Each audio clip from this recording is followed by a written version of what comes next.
దేవుని వాక్య ధ్యానం కొరకై రాజుల 2వ గ్రంథము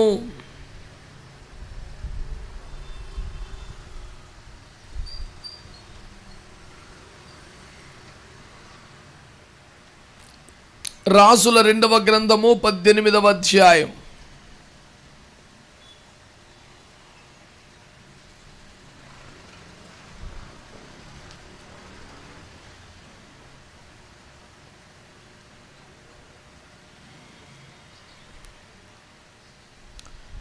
నాలుగో వచనం నుండి 7వ వచనం వరకు ఓపికగా చదవగా విందాం.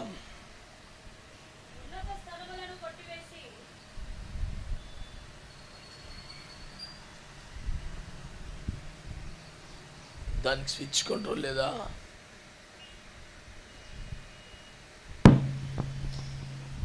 ఉన్నత స్థలములను కొట్టివేసి విగ్రహములను పగలగొట్టి దేవతా స్తంభములను పడగొట్టి మోషే చేసిన ఇత్తడి సర్పమును చిన్నాభిన్నములుగా చేసెను. దానికి ఇశ్రాయేలీలు నెహుష్టానాను పేరు పెట్టి దానికి ధూపము వేయిచు వచ్చియుండిరి. అతడు ఇశ్రాయేలుడు దేవుడైన యెహోవా యందు విశ్వాసం ఉంచినవాడు. అతని తరువాత వచ్చిన యోధా రాజులలోనూ అతని పూర్వీకులైన రాజులలోనూ అతనితో సమమైన వాడు ఒక్కడునూ లేడు. అతడు యెహోవాతో హత్తుకొని ఆయనను వెంబడించుటలో వెనుక తీయక ఆయన మోషేకు ఆజ్ఞాపించిన ఆజ్ఞలన్నిటినీ గైకొనుచుండెను. కావున యెహోవా అతనికి తోడుగా ఉండెను. తాను వెళ్ళిన చోటునెల్లా అతడు జయము పొందెను. అతడు అష్షూరు రాజునకు సేవ చేయకుండా తగ్గించు అని అర్థం ఎలా అంటే అతడు అష్షూరు రాజునకు సేవ చేయకుండా అతని మీద తిరుగుబడెను. ప్రేమ కలిగిన మా తండ్రి, మహాపరిశుద్ధుడా, మహోన్నతుడా, యేసు రక్తమును చేతబట్టుకొని మీ కృపాసనం చేరి ప్రార్థన చేయుచున్నాం. మరోసారి ప్రభువా మీ కృపాసనం చేరడానికి మీరు మాకు ఇచ్చిన అద్భుతమైన ఈ సమయం కొరకు స్తోత్రాలు. ఏ యోగ్యత ప్రత్యేకత లేని అల్పదాసుడను మీ పాదాలు పట్టుకొని మీ సహాయము కోరుచున్నాను. తమరి అగ్ని చేత కాల్చి పుటము వేసి పరిశుద్ధపరిచి మరోసారి మీ వాక్యము ద్వారా మీ ఆత్మ సహాయముతో మీ ప్రజలకు ఆత్మ సంబంధమైన పరిచర్య చేయుటకు అనుగ్రహించిన భాగ్యం కొరకై స్తోత్రాలు. ప్రాణాత్మ దేహములతో పూర్తిగా మీకు లొంగిపోతున్న అల్పదాసును అంగీకరించి మీ అగ్ని చేత కాల్చి పుటము వేసి పరిశుద్ధపరిచి ఈ దీన మంటి ఘటమును మహిమైశ్వర్యముతో నింపి మీరు చేయనుద్దేశించిన కార్యమంతా సంఘమునకు, సభలోని ప్రజలకు, తరలి వచ్చిన దైవజనులకు, చుట్టుపక్కల ప్రజానీకానికి ఆశీర్వాదకరంగా జరిగించుకులమని యేసు నామములో ప్రార్థిస్తున్నాను తండ్రి. ఆమేన్. ప్రియులారా, కొద్దిసేపు దేవుని వాక్యాన్ని శ్రద్ధగా మీరంతా వినాలని కోరుతా ఉన్నాను. జయ జీవితానికి సంబంధించిన ఒక అద్భుతమైన ఫార్ములా ఈ చోట మనకు కనబడుతుంది.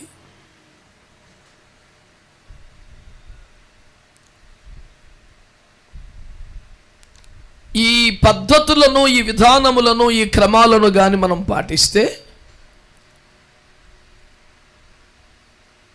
మనము కూడా అన్ని విషయములలో అత్యధిక విజయమును పొందగలం. మానవ జీవితం అంతా పోరాటమే కదా. చదువుకునే విద్యార్థులకు మాత్రమే పోరాటాలు, పరీక్షలు ఉన్నాయా? నేటి తగలబడిపోయిన పాపిష్టి విద్యా వ్యవస్థలో విద్యార్థుల కన్నా వాళ్ళ తల్లిదండ్రులకే ఎక్కువ పరీక్షలు ఉన్నాయని చెప్పడం అబద్ధమేం కాదు. కొద్దిమంది విద్యార్థులు తప్ప ఎక్కువ మంది సంవత్సరం అంతా అల్లాటప్పగా ఆడతా పాడతా గడిపేసి చివరి క్షణంలోనే పరీక్షల జ్వరం తెచ్చుకునే ప్రబుద్ధులు కుప్పలు తెప్పలు ఉన్నారు. ఈడు ఆడతా పడతా గంతులేసి ఆటలాడుకునే టైంలో కూడా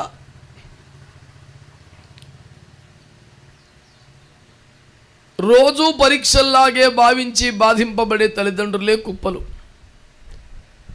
వారి విద్యావసరాలు తీర్చడమే ఒక జీవిత పరీక్షగా మారిన తల్లిదండ్రులు లేరా?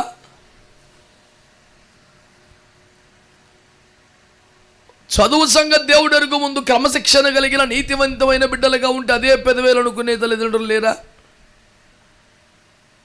ఏ పరీక్షలో ఏ మార్కులు చెబుతాడో కాదో, ఏ తంటా తెస్తాడో అని టెన్షన్ పడే అమ్మా బాబులు లేరా?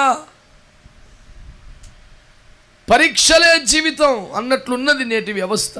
యోబు గ్రంథంలో కూడా నరుని కాలములు యుద్ధ కాలములు కావా అని అడిగాడు. జీవితం అంతా పోరాటమే, మరి విజయం ఏది? ఇప్పుడు ఎతికేస్తున్నారా యోబు గ్రంథం? ఇందుకు హాయిగనొచ్చు కదా. మీరందరూ చదవాల్సిన వాక్యం చెప్తాను, పలానా వాక్యం చూడండి చదవండి అని ప్రస్తావించిన ప్రతిదీ మీరు తిరగెత్తా కూర్చుంటే రాకడొచ్చేది లోపు. ప్రతిరోజు ఏదో కోటలో ఈ మొక్క చెప్పటమే నా జీవితం అయిపోయింది. జనం తగలబడలేదు, నీ తగలబడింది చూడు సైతానా. దాని రెగ్యులర్ టాయిలెట్ అది, మనం వచ్చాం దానికి అడ్డం.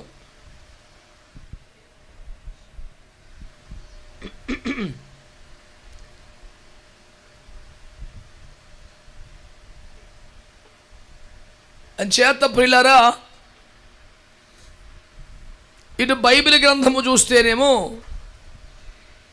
రెండవ మరణం అనే నరకం తప్పాలన్నా, అగ్నిగంధకములతో మండుచున్న గుండము తప్పాలన్నా జయించిన వాడికే అంటది.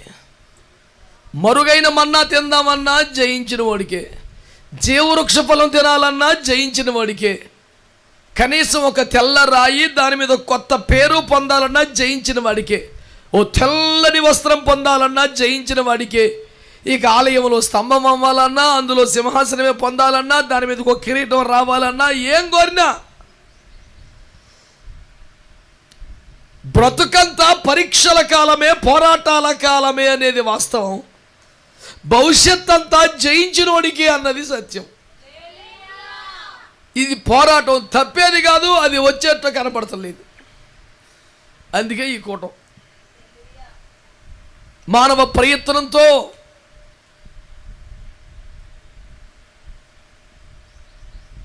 వ్యక్తిగతంగా నీకున్నటువంటి పరిధిలో చేసే ప్రయాసతో ఇంతటి జీవని పోరాటములో విజయం సాధించడం సులభమేనా? బ్రతుకు పోరాటం అయిపోయింది. అనారోగ్య సమస్యలతో, దయ్యపు శక్తులతో, ఆర్థిక ఇబ్బందులతో, సామాజిక స్థితిగతులతో, బొత్తిగా ప్రేమ లేని స్నేహితులతో, బంధువులతో, అన్నీ తెలిసి కూడా అర్థం చేసుకునే మనసులని అద్భుతమైన కుటుంబ సభ్యులతో, ఉపదేశం పేరు మీద విపరీతంగా ద్వేషించే మహాపరిశుద్ధుల జాబితాతో, ఎటు లేదురా నాయన మనకు పోరాటం, రోజు సావేగా. ఎన్నింటి మధ్య ఒకడు జయించిన వాడై అనే స్థానానికి రావడం ఎంత కష్టం. ఒక పేపర్ పాస్ అయితే 4 పేపర్లు ఫెయిల్ అయినట్టు ఉంది పరిస్థితి. అందుచేత ఈ సంవత్సరం కాకపోతే మళ్ళీ సంవత్సరం పాస్ అవుదామని 6 మీద దృష్టి పెట్టి 6 సబ్జెక్టులు పోయేదానికి 2 పాస్ అయ్యి 4 అట్ట పెట్టుకుందామని అద్భుతమైన విద్యార్థులు కూడా కుప్పలు తెప్పలు ఉన్నారు. పోనాడు ఆ లాజిక్ కరెక్టే, నెక్స్ట్ మార్చో చెప్పడమే ఉంది. కానీ ఒక్కసారి రాకడలో ఎత్తబడితే, లేదా విడవబడితే, లేదా ప్రభు పిలుపొందుకొని దేహ విమోచన పొందితే వాడికి అసలు నెక్స్ట్ ఛాన్స్ లేదు. పోనీ ఆ పరిస్థితి ఇంకో 5 ఏళ్ళకు వచ్చిందంటా కొందా, 5 నిమిషాలు ఎవరికి గ్యారెంటీ లేదు మాట్లాడే నాకు కూడా. కాబట్టి అనుక్షణం జయ జీవితమే పరమావధిగా, ఓటమిని జీర్ణించుకోలేని రోషం కలిగిన తత్వంతో, విజయ వీరుల జాబితాలో నా పేరుండాలనే కసితో, ఏ సందు గందుల్లోంచి, తలుపుల కిటికీల్లో నుంచి కూడా ఓటమి కారణం మన ఇంట జ్వరబడనీయని తీవ్రమైనటువంటి మెలకువగలిగిన స్థితితో మనందరము కూడా జయ జీవితం కోసం పాటుపడాలి, ప్రయాసపడాలి, దేవుని కృప పొందాలి. అందుచేత హిజ్కియా అనే ఒక రాజుగారు తిరుగులేని బీభత్సమైన వీర విజయాలు నమోదు చేశాడు. అతని విజయాల రేటు ఎలా ఉంది అంటే అతడు పోయిన చోట్లల్లా జయించచ్చు అనండి ఆ మాట. విద్యార్థుల భాషలో చెప్పాలంటే అటెంప్ట్ చేసిన ఏ ఎగ్జామ్ అయినా ఆడే టాపు. స్తోత్రం. వ్యాపారుల భాషలో చెప్తే పట్టిందల్లా బంగారం. స్తోత్రం. సేవ ప్రాంత భాషలో చెప్పాలంటే అడుగుపెట్టిన ప్రాంతములు స్వాస్థ్యం. హల్లెలూయా. ఇక ఓటమి లేదు మనిషికి. అతడు పోయిన చోట్లల్లా విజయము పొందుతూ వచ్చాడు. ఓరి నాయన, ఆ ఫార్ములా ఏందో చెబితే మేము కూడా చేస్తాంగా అనేది మన అపేక్ష. అందుకే ప్రభు మాట్లాడుతున్నాడు. రాజైన హిజ్కియా విజయ ఫార్ములా ఈ పూట 7 మాటలుగా సెలువు సీజన్గా 7 మాటలు చెప్తే కానీ సిలువ వీణ సుస్వరాల సమరభేరి మోగించినటువంటి ఉత్సాహంతో విజయం దిశగా వెళతామని, చావునే చంపేసిన సీజన్లో పరీక్షల పెద్ద లెక్క అన్నట్టు మీరు దూసుకుపోతారని నేను ఈ మాటలు మీకు పరిచయం చేస్తున్నాను. అందులో 7 నిమిషాల్లో 7 పాయింట్లు చెప్పేసి బయటపడదాం అన్నట్టుగా ఉంది. ఎందుకంటే మీకు టెంట్కి ఒక 20 మీటర్లు ఉంది, నాకు టెంట్కి 5 మీటర్లే ఉంది. నన్ను కొంచెం నుంచోబెట్టి ఇంకొంచెం మీటర్ తగ్గిద్దామని చేశారు ప్లాన్, కానీ నేను జాగ్రత్త పడిపోయాను. ఉపాయం బాగానే సెట్ చేశారు. నుంచుంటే ఇంకొచ్చి నెత్తి మీదే ఉంటుంది. వేసవకాలపు సూర్యబాబుకి గుడ్డమొక్క అడ్డు పెడితే ఏడబగుతాను నేను. కానీ ప్లాన్ చేశారు మంచి పవర్ఫుల్ రేకులు పెట్టి. కానీ దేవుని కృపలో నేను కొంచెం హైట్ తగ్గి కొంచెం ఉపాయంగా సర్దుకున్నాను. దేవునికి స్తోత్రం. ఈ చిటపట్లు, ఈ వేడి, ఈ గొడవ, ఈ గోత్రం ఇదన్నీ ముద్దించడానికి 2 యాంగిల్లో 2 కెమెరాలు పెట్టారు నాకు. చూద్దాం వీడు ఎట్ట చిటపట్లు ఆడతాడని. తీసుకో, నాకేమైనా భయమా? ఇంకో 4 పెట్టు, ఇటు 2 పెట్టు, సెల్ ఫోన్ ఇటు పెట్టు. స్తోత్రం. హల్లెలూయా. అందుచేత హిజ్కియా యొక్క విజయ రహస్యం, ఆమేన్, అతడు ఏ చోటికి పోయిన చోట్లల్లా జయమే అనే సత్యం మనకు సొంతమైపోవాలనే ఆశతో విశ్వాసంతో చేస్తున్న ఈ ధ్యానములో హిజ్కియా మొదటి విజయ రహస్యం, అతడు మోషే చేయించిన ఇత్తడి సర్పమును ముక్కలు ముక్కలుగా చేశాడు. హల్లెలూయా. మీరందరూ కూడా ఏదో నిర్యాణ కార్యక్రమానికి వచ్చి ఉత్తర క్రియలు జరిగించి అలిసిపోయిన భక్తుల్లాగా నైరాస్యపు లోయలో కూరుకొని నిశ్శబ్దపు రాగాన్ని ఆలపించడం ఘోరంగా ఉంది. నోరు తెరిచి చక్కగా అవును అనడమో, ఆమె అనడమో, స్తోత్రం అనడమో చెయ్యాల. నీటిపారుదల శాఖ సరిగా పనిచేస్తుందో లేదో కానీ ఈ పిల్ల మాత్రం తెగవారు పడుతుంది వాటర్ సప్లైకి. నీకు జాలే కూర్చో, ఓ ఊరందరికీ నువ్వే దాప్పిక తీర్చే మోసేవి కూర్చున్నావు. తెరకు దొరికింది బుడ్డది, అందరూ పట్టుకున్నారు. ఆ పిల్లని నీళ్ళు తీసిరా, ఈ బాటిల్లో దే, ఈ గ్లాసులో దే, మీరు చల్లగా బాగానే సెట్లు అయ్యి బుడ్డదాన్ని ఇరికిచ్చారు. వాక్య పరిచర్య జరుగుతున్నప్పుడు ఇంకే పరిచర్యలు జరగకూడదు.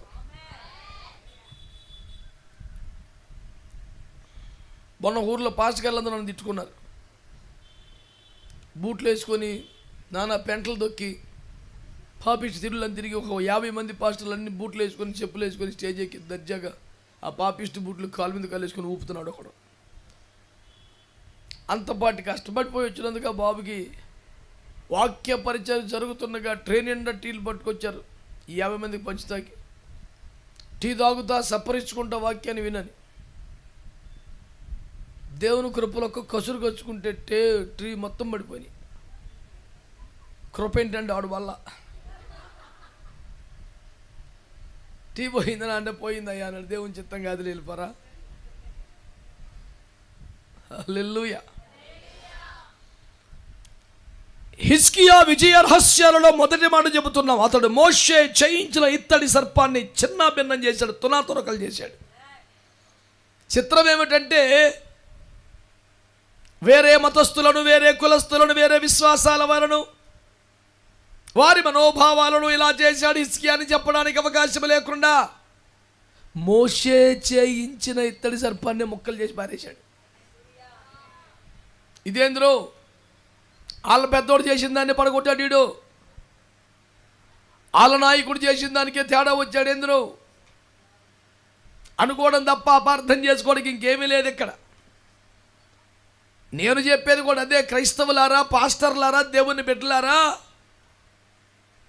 ఒక విధానం కానీ, పద్ధతి కానీ, కట్టడి కానీ ఏదైనా ఎందుకు ప్రవేశపెట్టబడింది, దాని ఉద్దేశం ఏంటి, పర్పస్ ఏంటి, దాని కాల పరిధి ఏమిటి, అది అమలులో ఉందా, ఎక్స్పైర్ అయిపోయిందా, ఏమీ సొయ్యి లేకుండా మా వాళ్ళు చేశారు, పితరులు చేశారు,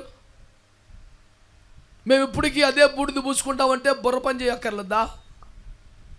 ముందై నాశనం చేయి, నీకు జయం వస్తే, లేకపోతే అంతే బూడిదే బూడిదే బూడిదే.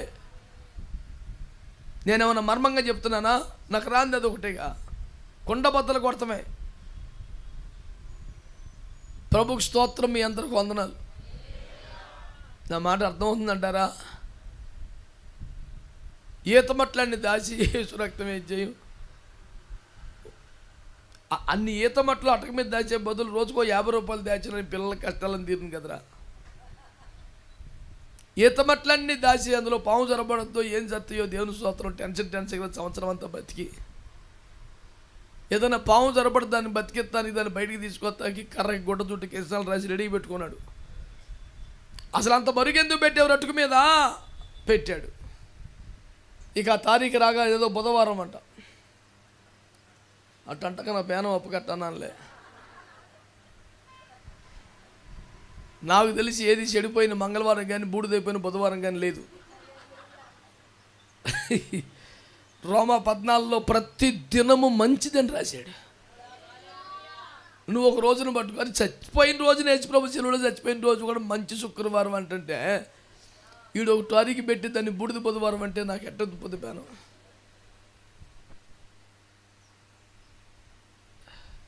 అనా ఇవాళ భస్మ బుధవారం అంటే కాదు. ఏమో నాన్న, ఏం భస్మం అయింది, ఎవరు భస్మం చేశారు, ఈ భస్మం ఎంతకాలం ఉంటుంది, అసలు ఈ భస్మం ఏంటి, దాన్ని ఏడ దాచావు తెలీదా? లాస్ట్ ఇయర్ మట్లాధారం చేయాలా నువ్వు అన్నాడు. చేయలా అన్న. ఇన్ని ఆదివారం, ఒకటి మట్లాదివారం ఉందంటే, ఇంకోటి తట్లాదివారం ఉందంటే, ఇంకోటి సమాధి ఆదివారం ఉందంటే, ఒకసారి పేడ ఆదివారం ఉందంటే ఎవడు రాయుడు? పేడ తట్ట, చీపురి కట్ట, ముగ్గు పుట్ట పట్టుకొని పొద్దున పోతున్నాడు సమాధుల కాడికి. ముందు తుడిచి, తర్వాత అలికి, తర్వాత ముగ్గు పెట్టి అక్కడే ప్రార్థన చేసి అతడు ఏమని, ఈ సమాధినైనా నేను అలంకరించాను కానీ నా బతికెట్టగా తగలబడింది.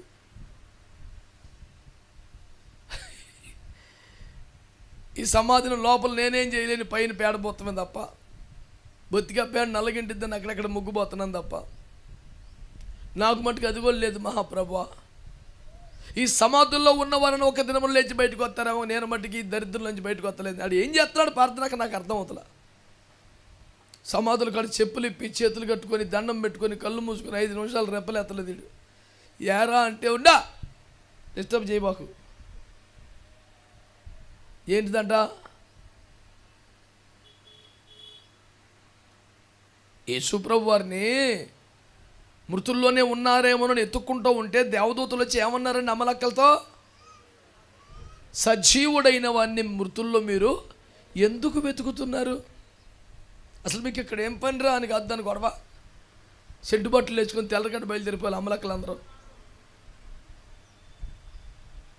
మామూలుగా పొద్దున్న లేచేవాళ్ళు కాదంటే వీళ్ళు. ఆ రోజున లేచారు దేవుని కృపలో. తాము సిద్ధపరిచిన సుగంధములను తాము బాగా సిద్ధపడి, దేవునికి స్తోత్రం, సమాధిలోకి వెళ్తే పరలోకుని దిగి వచ్చిన దేవదూతలు ఈ శంప ఆ శంప వాయించి పంపించారు. పైనుంచి వచ్చిన వర్తమానం ఏదైనా అట్టగా ఉండుద్ది. లోకడైతే బూడిదిపోతాడు కానీ అలాగేం పని బూడిదిపోతాకి. మీరు సజీవుడైన వాడిని మృతులు ఎందుకు వెతుకుతున్నారు? వాళ్ళేమో ఆగడ్డి పెట్టారు. ఈ మగ్ధులైన మరియం 7 దయ్యాలు పోయినాయి కదా, ఇంకోటి తగులుకున్నట్టుంది ఓకే. అదేం దయ్యం అంటే అవిశ్వాసం, ఆచారం, దరిద్రం. యేసుప్రభు డైరెక్ట్గా ఆమె అన్నాడు. నువ్వు ఎందుకు ఎడుతున్నావు, అసలు ఎక్కడేం చేస్తున్నావు అనలేదా? యోహాను సువార్త 40 అధ్యాయంలో ఉంటుంది, చూసుకో. స్తోత్రం చెప్పండి. 20 అధ్యాయంలో రాశాడు ఆ మాటలన్నీ. ఇప్పుడు ఎత్తికేసుకోబాకు, ఓనేలే. నేను అనేది ఏంటంటే, అది యేసు ప్రభువు తిట్టే, ఇటు దోతలో గడ్డి పెట్టే, అయినా ఇటు బూడిది పెట్టే. ఏమనంటే మరి మా పితరులు, ఆ పితరుడు మోసే చేసిందని బాలగొట్టాడు రా. నీకు అర్థమవుతలేదు. మేము క్రైస్తవులనండి, మేము చర్చికి వెళ్తామండి. మా కుటుంబము గత 3 టర్ములుగా ఎంతగానో సేవలు అందించిన కుటుంబం. సేవలు అందించడం అంటే ఏంటి? మా కుటుంబము 3 తరములుగా సంఘపు సేవలో తరించామన్నాడు కదా. 3 తరాలుగా ఈడు చేసిన సేవ ఏంటి చెప్పు నాకు. 3 తరాలుగా ఈడి ఫ్యామిలీ మెంబర్సే కుటుంబంలో, చర్చిలో, కమిటీలో వెళ్తున్నారు. అది ఆడు చేసిన సేవ. 3 తరాలుగా ఈడి చర్చి కట్టాడా, 10 ఆత్మలు సంపాదించాడా, సల్లరిపోయిన తెచ్చాడా, దిగజారిపోయిన బలప. ఈడు ఏందిరా చేసిన సేవ? ఇంకెవరిని గెలవనివ్వకుండా ఆడే వెళ్తున్నాడు. ఇలాంటి పాపిష్టి పనులను చేసి మరి మా హయాములో మళ్ళీ ఉదక అయ్యాము, ఎన్నో సేవలు చేసి ఏంది అది 40 కోట్లు వస్తే 20 కోట్లు ఖర్చు చూపించాం, మిగతా 20 కోట్లు ఏజు రక్తమే చెయ్యం. అడగబాక లెక్కలో మేఘం నడిపింపు మాట్లాడబాక అంటాడు. ఈడొక మేఘం, దానికి ఒక నడిపింపు. ఈయన్ని ఎవడు ప్రశ్నించకూడదు. దీని పేరే బూడిది. నేను చెప్పేది పూసుకోబాకండి. మీలో ఒక్కరు కూడా ఆమెను అంటలేదు.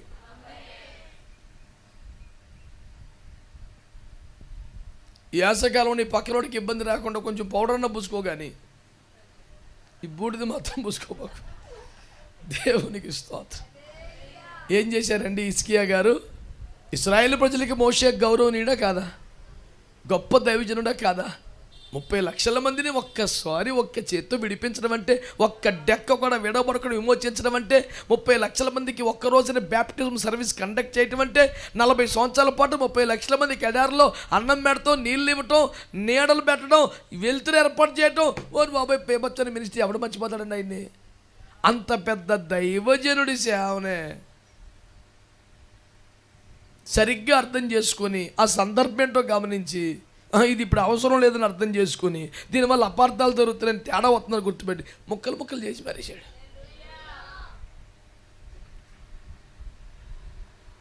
ఆ సందర్భంలో దేవుడు ఇత్తడి సర్పాన్ని చేయమని దేవుడు మోషేకి ఎందుకు చెప్పాడు? ఇత్తడి సర్పం కాపాడిద్ది అని కాదు. అరణ్యములో ఇత్తడి సర్పం ఎలాగూ ఎత్తబడేనో అలాగే మనుష్య కుమారుడు పైకెత్తబడితే ఆయన వైపు చూచిన వారందరూ రక్షింపబడతారని ఒక సూచనగా పెట్టాడు. అవునా కాదా? మాట్లాడతలేదు మీరు, అంతే కదండి. ఏదేను తోటలో చర్మపు చొక్కాయిలు కుట్టించాడు అంటే అర్థం ఏమిటి? గొర్రె పిల్ల వధించబడితే ఆయన ఇచ్చిన రక్షణ వస్త్రములతో మాత్రమే తిరిగి మనము తండ్రి ముందుకు వెళ్ళగలము.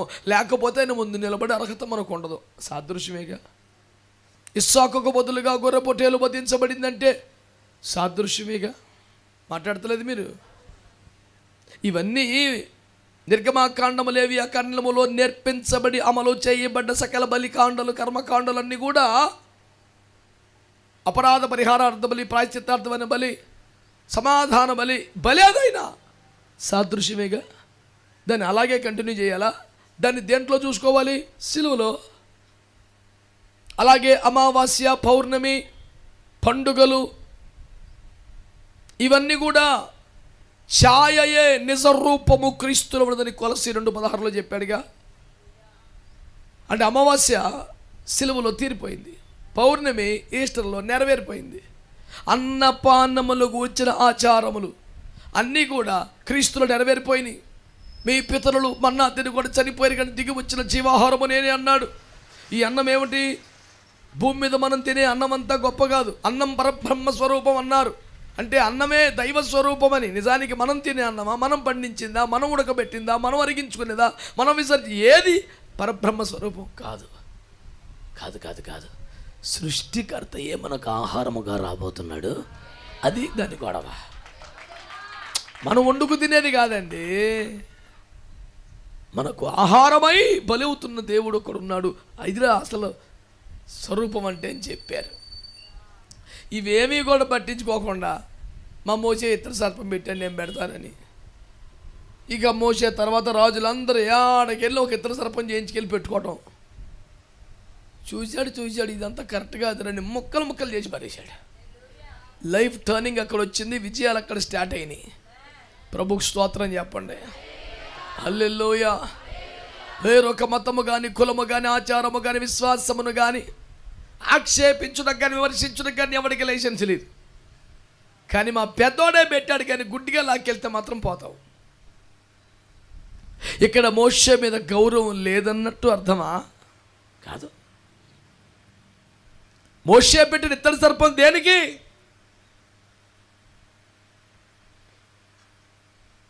ఏ సర్పపు కాటుకు బలై జనం చావబోతున్నారో ఆ సర్పాన్ని చంపి అది నిర్జీవంగా జీవం లేనిదిగా మార్చి దాన్ని మేకులు కొట్టి ఏలాడదీస్తే అట్లా చూస్తే నన్ను చంపింది అనుకున్నాను కానీ అదే చచ్చిందా? ఇప్పుడు దాంట్లో జీవం లేదా? అది ఇప్పుడు నన్ను ఏం చేయలేదా? అది మేకులు కొట్టబడిందా? అది పైకి ఎత్తబడిందా? అమ్మయ్య నేను బతికిపోయినట్టే అనే విశ్వాసం ఎవడికి వచ్చుద్దో ఆడల్లా బతుకుతాడు. ఇప్పుడు ఎవరు? యేసు ప్రభు. కొరింథీ పత్రిక ప్రకారం మన నిమిత్తము పాపము ఎరుగని ఆయన మన కోసము పాపమాయను. ఎందుకు? మనము దేవుని నీతి అగునట్లు. అంతేగా రాసింది అక్కడ. మనము దేవుని నీతి అగునట్లు పాపం అయ్యాడట. ఇదేందిరా నాయన, పాపం చెయ్యలేదట, పాపం అయ్యాడట. ఇదే విచిత్రం. మనం పాపపు కాటుకు బలయ్యాం, పాపానికి బలయ్యాం. పాప విషమే లోపట ఉన్నది, అదే మరణానికి దావిస్తుంది. ఈ చచ్చిపోతున్న దశలో, మరణపు ఛాయల్లో, పాతాళపు కోరల్లో, మృంగబడుతున్న గడియలలో ఒక సిలువ మీద అరణ్యములో ఇత్తడి సర్పము పైకెత్తబడినట్లుగా ప్రభువైన యేసుక్రీస్తు వారు పైకెత్తబడ్డారు. మనల్ని కాటేసిన పాపమే ఇప్పుడు మేకులు కొట్టబడింది, ఇప్పుడు పైకెత్తబడింది, వేలాడుతున్నది. పాపమునుకున్న బలము విరిచివేయబడింది, దాని అధికారము కొట్టివేయబడింది, దానికి మన మీద ప్రభుత్వం లేకుండా చేయబడింది. ఆ సిలువను చూసినప్పుడల్లా ఇప్పుడు పాపానికి నా మీద ఏలుబడి లేదు, దానికి శిక్ష విధించబడింది, దానికి ప్రాయశ్చిత్తం జరిగిపోయింది, జరిమానా అయిపోయింది, దాని బలము కొట్టేశాడు, దాని ప్రభుత్వం ఇక లేదని ఆ సిలువను చూసినప్పుడల్లా మనకు గొప్ప ధైర్యం, నిరీక్షణ, నూతన శక్తి కలుగునట్లుగా సిలువ వేయబడిన క్రీస్తును చూడాలి, చూసి రక్షణ పొందాలి, ధైర్యం తెచ్చుకోవాలని ఈ సూచనగా ఆ ఇత్తడి సర్పాన్ని పైకెత్తే ఆయన రానే వచ్చేసాడు, సిలువ వేయబడిపోయాడు. ఇంకా నువ్వు ఇత్తడి సర్పం నుంచో పెడితే నీకు ఏందిరా పని? క్రీస్తు పూర్వం 1000 సంవత్సరాలు ఇసుక చెత్త కొట్టి భాష ఇదంతా సాదృశ్యం. దీనికి ఎంటకాలు పడతారండి మీరు? ఈ రాబో దినములో ప్రభువైన యేసుక్రీస్తు వారు ఈ విధంగా దేవకుమారుడు, సృష్టికర్త, ప్రధాన శిల్పి, జనితైక కుమారుడు, అద్వితీయ కుమారుడు, ఏకైక దేవుడు శరీరమును దాల్చి వచ్చి ప్రాణం పెడతాడు, ఇలా పైకెత్తబడతాడు, నాకు సూచనగా పెట్టాడు, నీకు దండం పెట్టమని కాదు అని చికాకుబడి దాన్ని ముక్కలు చేసి పడేశాడు. ఆత్మ సంబంధమైనటువంటి విషయమును, భావమును, క్రమమును అర్థం చేసుకోకుండా శరీర సంబంధమైన, లౌకికమైన, మనుష్యులందరూ నడుచుకొనుచున్న పద్ధతిలో ఏదైనా ఆచారమును కానీ, సాంప్రదాయమును కానీ, క్రైస్తవ భక్తిని ఆ రకంగా మారిస్తే అది నీకు నష్టం, అది నీకు శాపం, అది నీకు ఓటమి, అది నీకు ఇబ్బంది. అలాంటి దాన్ని ఏదన్నా ఉంటే మొక్కలు చేసి అవతల పడేసేవ బతుకుతావు. లేదా ఇక నీ ఇష్టం, దేవునికి స్తోత్రం. అబద్ధమైన లేదు అనొచ్చుగా. అడుగుతావేక మీరు పెద్ద పోస్ట్లో కూర్చున్నట్టు నేను అంతా బతుకు పాడైపోయి మీ దగ్గరికి వచ్చి దండం పెట్టి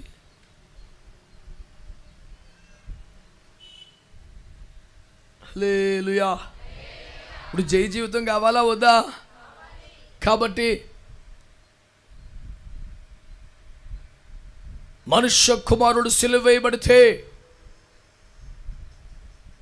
సిలువ వేయబడిన యేసు వైపు చూసి రక్షణ పొందాలి, శక్తి పొందాలి, దేవుని పొందాలని వాక్యం చెబుతుంటే దానికి సాదృశ్యముగా ఎత్తబడిన ఇత్తడి సర్పాన్ని చూస్తూ ఆచారములలో బ్రతుకుచున్న వారిని హిజ్కియా సరిచేసే ప్రయత్నం చేశాడు.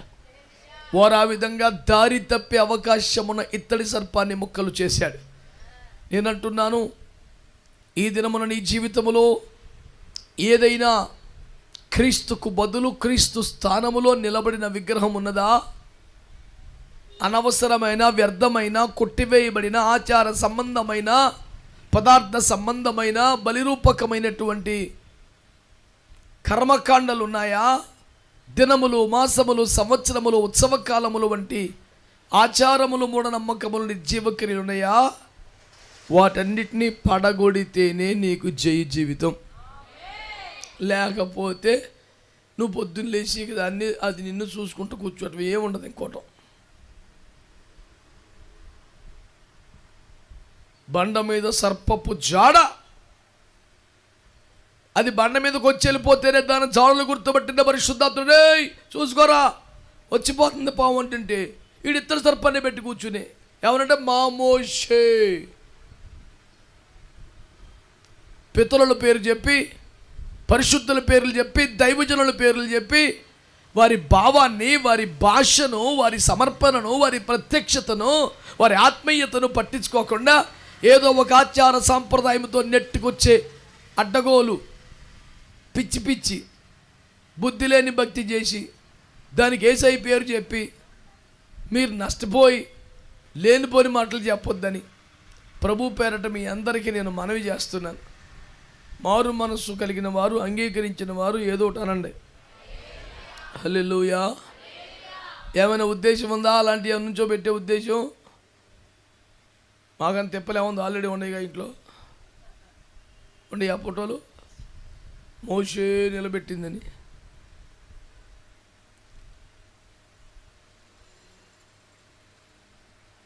మా అమ్మమ్మ గారు చేసేవారండి.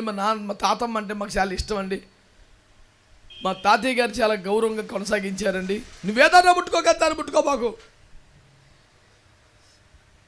హిజ్కియా మీదకి వచ్చిన దేవుని రోషపు ఆత్మ నీకు రావాలి. ముక్కలు ముక్కలు చేసి అవతల పడేలేసినట్టు. ఇంకో రూట్లోకి వద్దాం.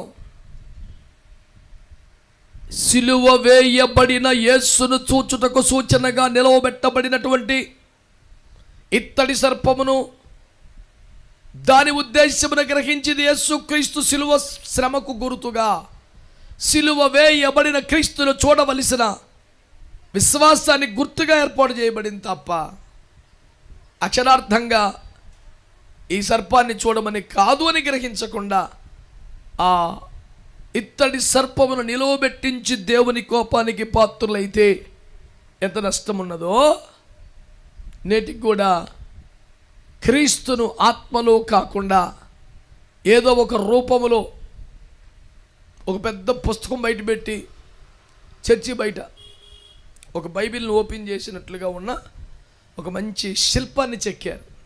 అంత సిమెంటుతో చేసింది, తెరిచిపెట్టిన బైబిల్. దానికి 2 లైట్లు సెట్ చేశారు, మంచిగా అద్దాలు గది కట్టారు, ఎప్పటికీ తాజాగా ఉండేలాగా. వచ్చిన వాళ్ళందరూ దానికి దండం పెట్టుకుని వెళ్ళిపోతుంటే ఒట్టికి దండం పెట్టుకుని నాకేం ఉపయోగం అని ఆడు సందా పెట్టాడు. దేవుని కృపలో ఖర్చులకు బాగానే వస్తున్నాయి వీడికి. ఇదేంటిరా విగ్రహారాధన చేపిస్తున్నావు జనాలతో నేను అన్నా. ఊరికా విగ్రహారాధన అంటావేంటి? వాక్యమే దేవుడై ఉండను, అక్కడ పెట్టింది వాక్యం. ఏమాట్లాడుతున్నావు నువ్వు అని నా మీద కలపడిపోయాడు.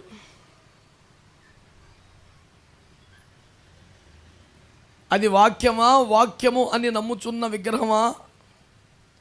వాక్యము వలె కనబడుచున్న రాయా? వాక్యమని భావించబడుతున్న విగ్రహమా?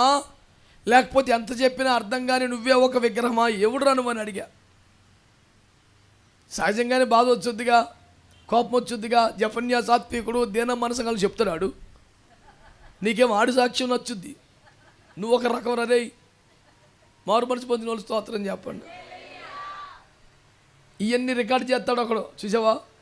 జఫన్యా సాక్ష్యం వినా అంటే స్టేజ్లో మాట్లాడడం కాదు, వైజాగ్లో గురించి ఏం చెప్పుకున్నారు తెలుసా? వైజాగ్లో కాదురా, మొత్తం అమెరికాలో కూడా చెప్పుకుంటున్నారు.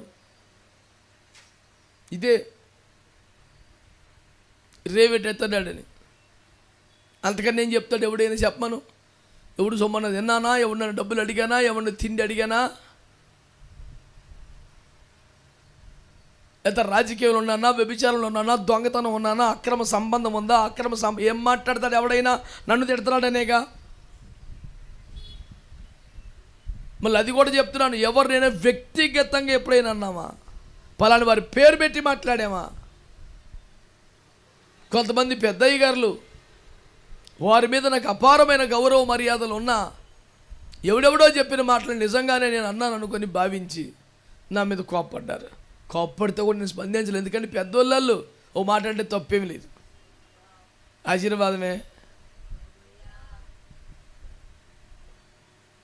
నేనేం దాన్ని రిప్లై ఇచ్చే కౌంటర్ ఇచ్చే ప్రయత్నం చేయాలి. అయ్యో పెద్ద ఆయన కోపం వచ్చింది మాటలు పోన్లే, తప్పే ఉందలే, నేనైతే అనలేదుగా. ఎప్పుడు ఎక్కడ ఎవరిని వ్యక్తిని నేను మాటన్నా ధైర్యం చేయలేదు. అనే విషయంలో చాలా భయం కలిగి బతుకుతాను. ఎప్పుడు కూడా విషయం వరకే మన ప్రస్తావన, వ్యక్తి కాదు. ఫలాని పద్ధతి తప్పు అంటే ఆ పద్ధతిని బట్టి కాకుండా నువ్వు నన్నే అన్నావంటే నీకు ఏం చెప్పగలను? ఓటు చెప్పగలను. నిన్ను అనే అంత ధైర్యం కానీ స్థాయి కానీ నాకు లేదు. మరి దేవుని వాక్యాన్ని నిర్మోహమాటంగా ఉన్నదన్నట్టుగా ప్రకటించవలసిన సేవకునే కనుక ఏ తప్పుడు పద్ధతి అయిన వాక్య విధానం, వ్యతిరేక విధానమైన కడిగి పారేయకుండా ఆగను.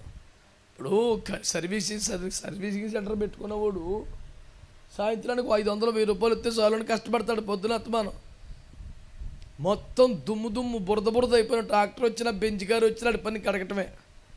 నువ్వెంత, నీ బతికి అంత నా కారు మీద నీళ్ళు కొడతావంటే నా ఉద్యోగం అది కదా.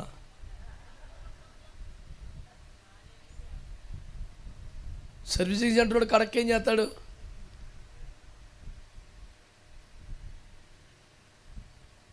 కారు బ్రాండ్ను బట్టి, కారు లోపల కూర్చున్న మనిషి యొక్క ఆహారపు అలవాట్లను బట్టి కడిగే విధానం ఉండదు, ఉన్న దుమ్ముని బట్టి ఉంటుంది. నేను కూలి పని చేసి పోతున్నానండి, క్లాస్ 4 వాడిని, కడుక్కొని ఇవ్వడం నన్ను. యజమాని సాయంత్రం ముద్దాడతాడు, వచ్చిన కారులలో గడిగితే సర్వీసింగ్ సెంటర్లో పెడితే కార్లు కడుగుతా, పెట్రోల్ పంపులో పెడితే కాలుకి ఆయిల్ కొడతా, టైర్లు కొట్టుకట్టు పెడితే ప్యాచ్ చేస్తా. పని చేసుకు బతుకొని నేను. మీరు ఇంత పెద్ద కార్లు కొనుక్కొని ఓనర్లు అయ్యింది, కూలర్ మీద పడతారైంది. మీరందరూ మహానుభావులు, చాలా గొప్పలు. మీ అందరికీ వందనాలు. మీకు కూడా అట్టు చూస్తారా? శాంతం వినే ఓపిక లేక తిడతమే కానండి అయ్యగారులు. ఇంటి అసలు వాళ్ళని గౌరవించినట్టుగా, వాళ్ళని గనపరిచినట్టుగా, వాళ్ళు వెనకాల తిరిగే బ్యాచ్ కూడా వాళ్ళని ప్రేమించడం, గౌరవించడం ఉచితే. వెనకాల తిరుగుతారు ఉచితే.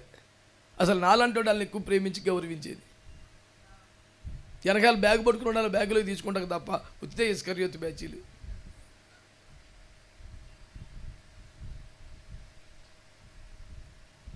కొన్ని సామెతలు చెప్పనా మరే అడుగుతున్నాను కదా.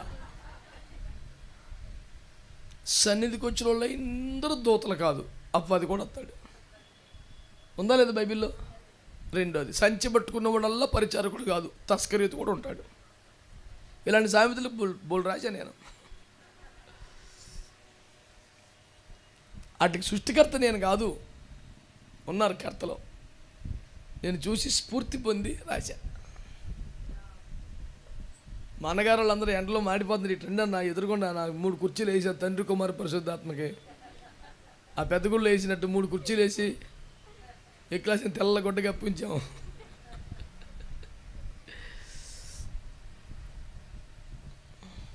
మీరు అట్ట మాడిపోతుంటే మా పేనం బాగుంటుందా? ఓ జిల్లా నీ మీద పెట్టాను కన్నా, నువ్వు అట్ట మాడిపోతే అట్ట. దేవునికి స్తోత్రం చెప్పరా. నేను పెద్ద మనిషిని రా, కొంచెం జాగ్రత్త చూసుకోండి అంటే వీళ్ళు అర్ధరాత్రి స్టేషన్లో తెస్తారు. వీళ్ళు పెద్ద చిన్నాళ్ళు ఇది మీకు కుర్రోళ్ళంటే రావచ్చు, చిన్నపిల్లలాగా నువ్వు బండి వేసుకుని రా, స్టేషన్ కాడికి అర్ధరాత్రి రా, అదే కారు ఎక్కువ తీసుకెళ్ళి చూసుకోవాలి పెద్ద చిన్నాళ్ళు. నేనే జాగ్రత్తగా చూసుకున్నాంటే మీరు ఎట చూసుకోవాలి అలా. స్తోత్రం చెప్పండి. ఏమనుకోబాకండి, ఇది మీది కాదులే, యూత్ ఉన్నారు మాకు. దేవునికి స్తోత్రం. గతంలో చెప్పి అయినా మరోసారి చెప్తాను. ఏంటంటే మా అమ్మమ్మ గారు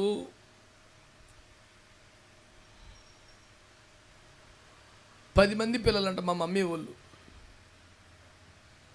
అమ్మమ్మ తాతయ్య మొత్తం 12 కంచాలు పూటకే.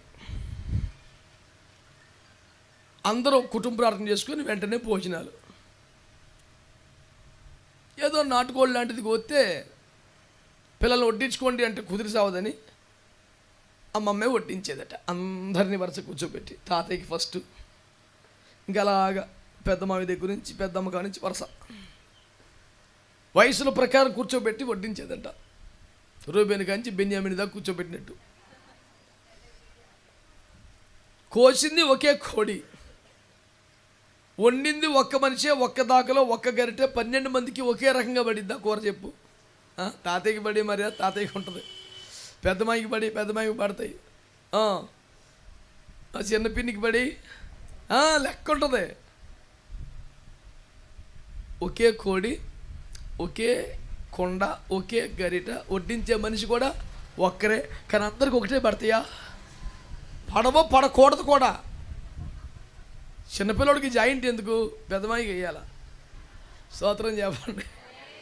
కాబట్టి అదే డేక్షాలోంచి వడ్డించుకుంటూ పోతుంటే ఎవడికి పడి ఆడికి పడతాయి. వడ్డన పద్ధతి అది. ప్రభుకి స్తోత్రం. మీ అందరికీ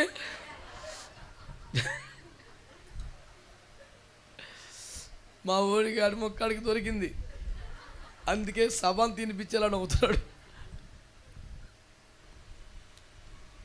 అందుకనే 64 కళల్లో 64 పుస్తకాలు, 64 కళల్లో వడ్డించడం కూడా కళ అంటారు. నేను ఫెయితముల వారానికి ఒక్క రోజు ఉంటాను, ఒక పూట ఖాళీగా ఎప్పుడైనా ఉంటే ఉంటాను. ఇవాళ అయ్యి ఇంటికాడ ఉన్నాడని మా పాస్టర్ అమ్మ ఈ భక్తుల కోసం ఏయో వండేస్తుంటుంది. వండటం అయితే వండేస్తుంది, కానీ వడ్డించే కాడికి దానికి జ్వరం వచ్చేస్తుంది. నాకు చూస్తే నాకేం సంబంధం? నువ్వే వడ్డించాను, కచ్చ ఆడిపోయి కూర మొత్తం కిందే పోద్ది. అందుకే నేను సపరేట్గా వడ్డించడానికి నాకు ఒక కుర్చీ, దానికి ఎదురుకుండా ఒక స్టూలు, దాని మీద ఒక మ్యాట్. ఎన్ని మర్యాదలు చేస్తారనుకున్నావు? నేను వడ్డిస్తే అందరికీ సమన్యాయం జరుగుద్దంట. నేను ఇది కోటాల్లోనే అనుకున్నాను, ఇంటికాడ కూడా అంట అందరికీ. అదేందో మళ్ళీ స్పెషల్ వండినప్పుడే కాదు, ఇంకో చిన్న మరం కూడా ఏమనుకోబాకనమ్మవు. ఈ కూర సరిపోయిద్దా చాలదా అని డౌట్ వచ్చినప్పుడు కూడా ఐకిచ్చే పెద్దోడికి చిన్నోడికి తెలిసి పడద్దంట. టప వేసేస్తానంట. నేను అయినా సరే టాపీ మేస్త్రి ప్లాస్టింగ్ ఇప్పుడు గోడ కొడతాడు చూడు,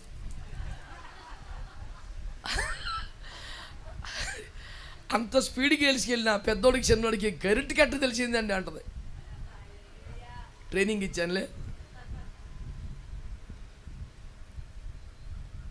మరి పరిచర్లు అన్నీ జాగ్రత్త చేసుకోవాలి. మరి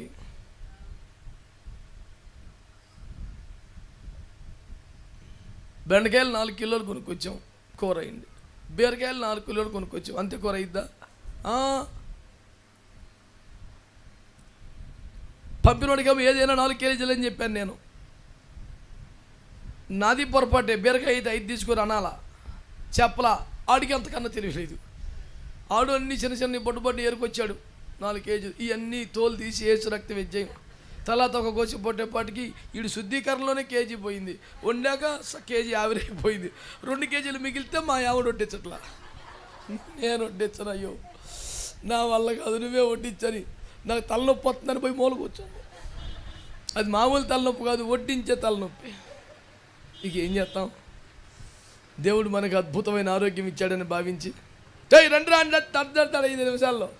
ఎవరు ఎవరికైనా కూర కావాలంటే వద్దాయా?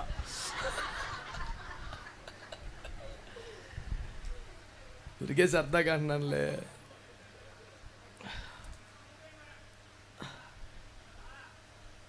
అంతే. స్తోత్రం చెప్పరా. నా బాధ మీకు అర్థమవుతుందంటారా? చల్లగా చక్కగా ఫ్యాన్ ఎట్టుకొని కూర్చొని కుదురుగా 4 మొక్కలు చెప్తున్నాడు అనుకుంటున్నారా? 4 మొక్కలు వడ్డించేటప్పుడు నా బాధ తెలుస్తుంది. ప్రభుకి స్తోత్రం. హల్లెలూయా. సో ఇప్పుడు మొదటి విజయ సూత్రం ఏంటి? విగ్రహం అంటే విగ్రహం అంటే ఏంటి? అది ఒక రూపం మాత్రమే కాదు. ప్రభు స్థానంలోకి వచ్చే తిండి అయినా, డబ్బు అయినా, సోకైనా, సొంపైనా, అలంకరణ అయినా, ఖరీదైన వస్త్రాలు ఏదైనా ఇత్తడి సర్పమును ఇసుకియా పగలగొట్టాక లైఫ్ అన్నాయి. నీ జీవితంలో ఏది విగ్రహంగా మారింది? తిండా, వెలుపటి అలంకరణ, వ్యక్తుల, లౌకిక ప్రేమల, ఏది? దాన్ని పగలగొట్టి దాన్ని నాశనం చేసి భక్తిలో ఒక మలుపు తిరిగితే నీ జీవితం గెలుపు ఆరంభమవుతుంది. దేవునికి స్తోత్రం కలుగునగా. హల్లెలూయా. కనుక పితరుల వల్ల వచ్చిన ఆచారములు కానీ, సాంప్రదాయములు కానీ, శరీర సంబంధమైన కానీ, విగ్రహముగా మారుచున్న తిండి కానీ, నిద్ర కానీ, బంగారము కానీ, వెండి కానీ, అలంకరణ కానీ, ఇంకేది కానీ నీ జీవితంలో ఉంటే నీకు గెలుపు రాదు. దాన్ని ముక్కలు చేసేయి, నీకు లైఫ్ స్టార్ట్ అయితే. స్తోత్రం. రెండో మాట చెప్తాం. ఈ ఆశలు, కోరికలు, అలంకరణలు, విగ్రహాలు ఇవన్నీ తీసేసావు, బాగానే ఉంది. ఇక రెండో పాయింట్, 5వ వచనం.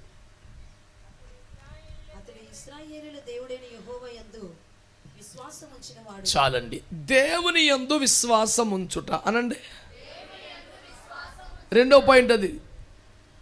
నీకు విజయం రావాలంటే 7 పాయింట్లు చెప్తున్నాను. 1, ఆచార సంబంధమైన, అలంకరణ ప్రాయమైన, శరీర సంబంధమైన, క్రీస్తు స్థానమును ఆక్రమించుచున్న ఏదైనా నీ జీవితంలో ఉంటే అది విగ్రహమే. దాన్ని పడగొట్టాలి. అప్పుడే నీ లైఫ్లో విజయాలు స్టార్ట్ అవుతాయి. అది మొదటిది. ఇక రెండవది, దేవుని యందు విశ్వాసం ఉంచుట అనండి. అంటే ఏంటి? యేసులో ఫోటో చెవులో పెట్టుకోవటం, వంకర మీద సిలువ ముద్ర వేయించుకోవటం, చేరి మీద సిలువేసి ఎక్కించుకోవటం, ఎప్పుడు టెన్షన్ వచ్చా గబుక్కుని తీసుకొని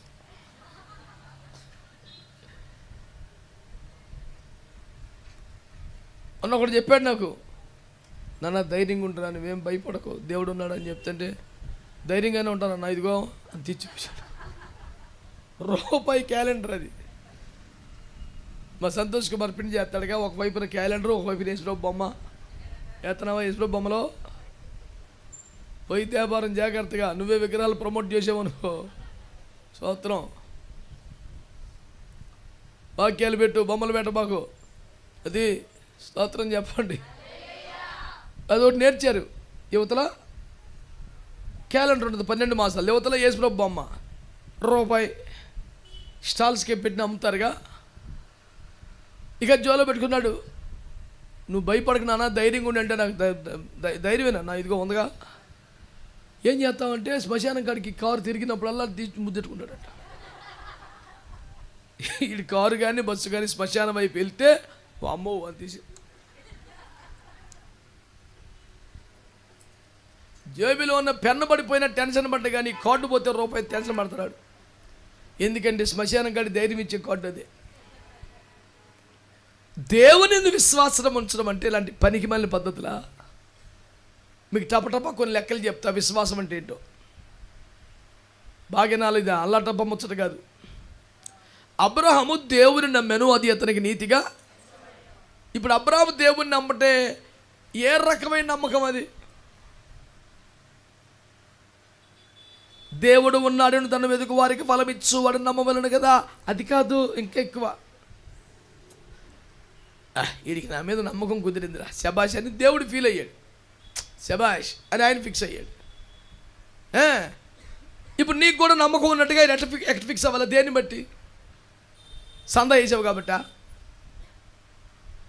పిడికిలు బియ్యం, కోడిగుడ్డు, అట్టిపండు తెచ్చావు కాబట్టా? నీకు విశ్వాసం ఉన్నట్లు దేవుడు ఎప్పుడు అంగీకరిస్తాడు? లెక్క ఏంటి దానికి? ప్రమాణం ఏంటి? కొలబద్ద ఏంటి? స్కేల్ ఏంటి? కొలపాత్ర ఏంటి చెప్పు. అబ్రహాము దేవుణ్ణి నమ్మాడు, అదే సూపర్. నువ్వు కూడా నమ్మేవా? ఎట్టా? రుజువేంటి? అబ్రహాము దేవుణ్ణి నమ్మినప్పుడు దేవుడి మాట విన్నాడు. ఏమిటది? నువ్వు లేచి నీ స్వజనమును తండ్రి ఇంటి వారిని అందరిని విడిచి నిన్ను చూపించే దేశానికి బయలుదేరు బాబు అన్నాడు. దేవుని మాట మీద నమ్మకం ఉంది కాబట్టి స్వజనమును స్వదేశమును అందరిని విడిచి ఎక్కడికి వెళ్ళాలో తెలియని ప్రయాణానికి బయలుదేరాడు. ఇప్పుడు అంశం ఏంటి? విశ్వాసం అంటే దేవుని నమ్మటం అంటే ఆయన మాటపై ఆధారపడటం, ఆయన నడిపింపుకి అప్పగించుకోవటం. ఆయన వదిలేయమన్నా వదిలేయాలి, ఎక్కడికి ప్రయాణం చేయమంటే అక్కడ ప్రయాణం చేయాలి. ఎప్పటికి వెళ్తామో తెలియదు, ఎప్పటికి ఎంతసేపు పడుతుందో, ఎట్ట వెళ్తామో, దారిలో ఏమొస్తాయో, మధ్యలో ఖర్చులు కష్టాలు ఏం తెలియదు. మరి మమ్మల్ని అందరిని వదిలేసేవేంట్రా? ఆయన వెళ్ళమన్నాడు. కన్న తల్లి వంటిదిరా ఉన్న ఊరు, వెళ్ళబాకరా, ఆయన చూసుకుంటాడు.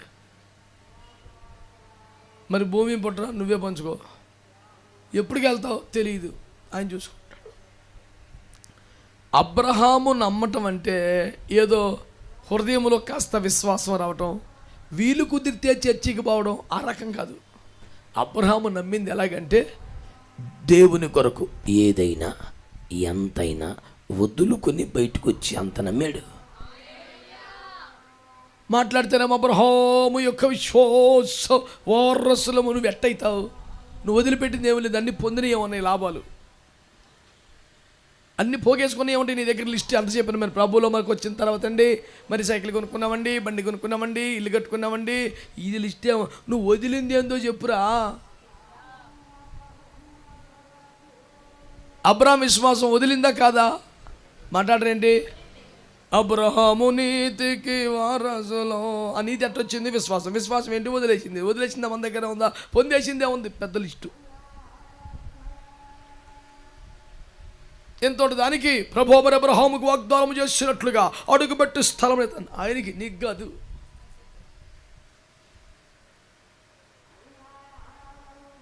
నీకు ఎట్ట వర్తించదు? నన్ను వదిలిందేమీ లేదుగా. పొదుగుకులో చదువుకున్నవాడికి ఎంసెట్లో ర్యాంక్ వచ్చేది, కానీ క్లాసులు ఎగ్గొట్టి సినిమాకి పోయినోడికి, స్టడీ ఎవరు మనిషి క్రికెట్ ఆడినోడికి ఏమవుతుంది? దుమ్ము దూలు తప్ప ఒంటినేండా.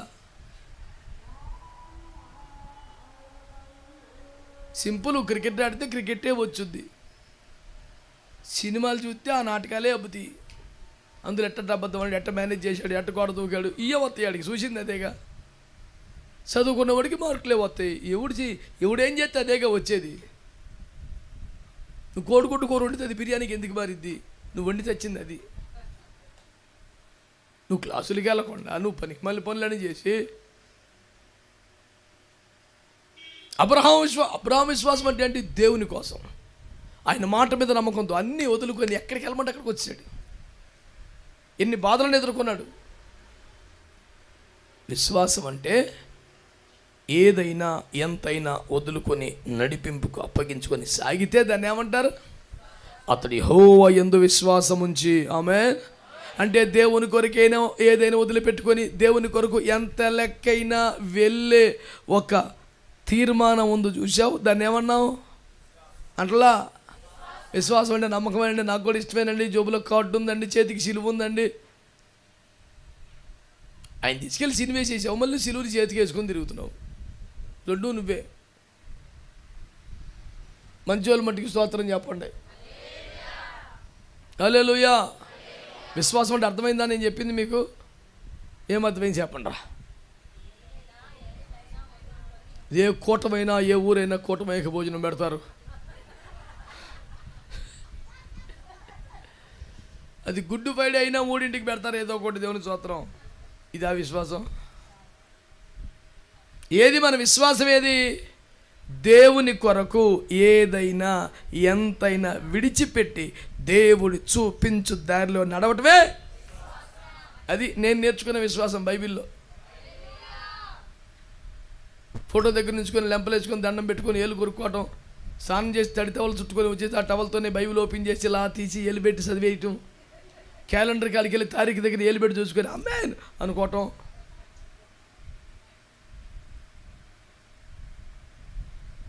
ఈ బాబుతో విశ్వాసం అయితే నాకు రాలా. అబ్రహాం విశ్వాసమే ప్రాక్టీస్ చేశా. స్తోత్రం చెప్పరు. రెండో విశ్వాసం చెప్తా.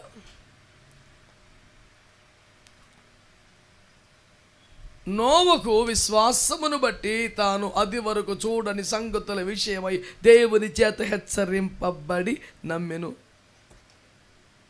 ఇంతకుముందు చూసింది కాదు, ఎక్కడ విన్నది కాదు, చెప్పింది దేవుడు కాబట్టి గుడ్డిగా నమ్మేయటమే.